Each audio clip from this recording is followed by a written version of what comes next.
할렐루야. 오늘도 참으로 좋은 날입니다. 저는 오늘 야고보서 5장 13절에서 20절 말씀을 본문으로 온전한 기도와 하나님의 역사라는 말씀을 전하고자 합니다.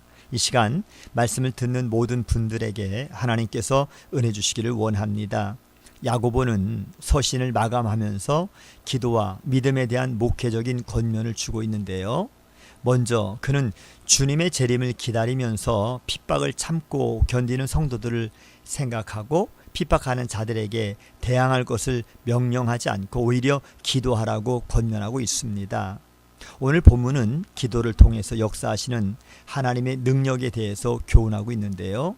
저자는 고난을 당할 때, 즐거울 때, 병들었을 때, 그리고 진리에서 떠난 지체가 있을 때 등등 여러 경우를 들어가면서 성도가 기도해야 하는 이유에 대하여 잘 가르치고 있습니다. 그렇다면 고난의 때와 즐거움의 때 성도는 어떻게 살아야 할까요? 오늘 본문의 13절에 있는 말씀처럼 고난 당하는 자는 기도하고 즐거운 자는 찬송해야 하는 것입니다.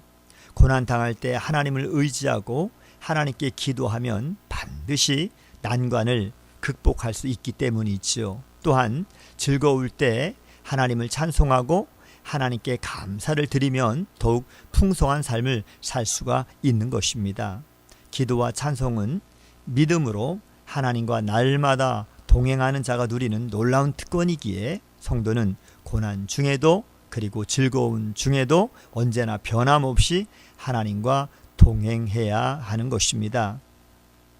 믿음의 공동체에 병든 지체가 있을 때 병든 사람은 교회의 지도자들을 청하고 그리고 신방하는 사람들은 주님의 이름으로 기름을 바르며 위하여 기도할 때에 하나님께서 그 기도를 들어주시고 병을 치유하시며 죄를 용서해 주신다라고 말씀하고 있습니다.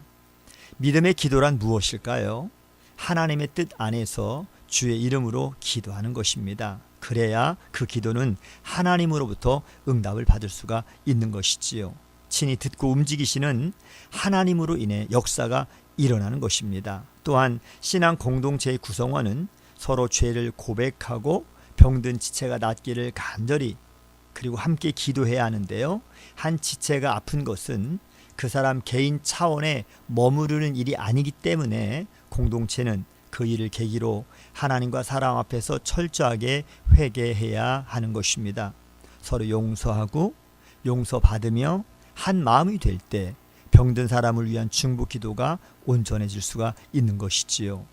의인의 간구란 신적인 능력을 소유한 사람의 간구를 가리키는 것이 아니라 예수님을 주로 영접해서 변화된 삶을 사는 성도, 바로 그 사람의 기도가 의인의 간구인데요. 이들이 드리는 기도를 하나님은 기뻐 받으시고 응답하시는데, 왜냐하면 이들은 외식하지 않고 진심으로 하나님께 기도드리기 때문인 것입니다. 말로만 기도드리지 않고 그리스도의 보혈로 말미암아 변화된 언어와 삶으로 기도하기 때문에 하나님이 역사하시는 것이지요. 그 예로 엘리야를 들을 수가 있는데요. 유대인들에게 이 엘리야는 아주 대단한 여호와의 종으로 평가되는 선지자였는데 야고보는 그를 가리켜 우리와 성정이 같은 사람이다 라고 말하고 있습니다. 다시 말씀드려서 기도 응답은 특별한 능력 있는 어떤 사람의 특권이 아니라 믿음으로 살면서 하나님의 뜻을 따라 간구하는 자들에게 주어지는 하나님의 역사인 것이죠. 또한 성도들은 미혹된 지체를 말씀과 기도로 권면하며 잘못된 길에서 돌아오도록 교훈해야 하는데요.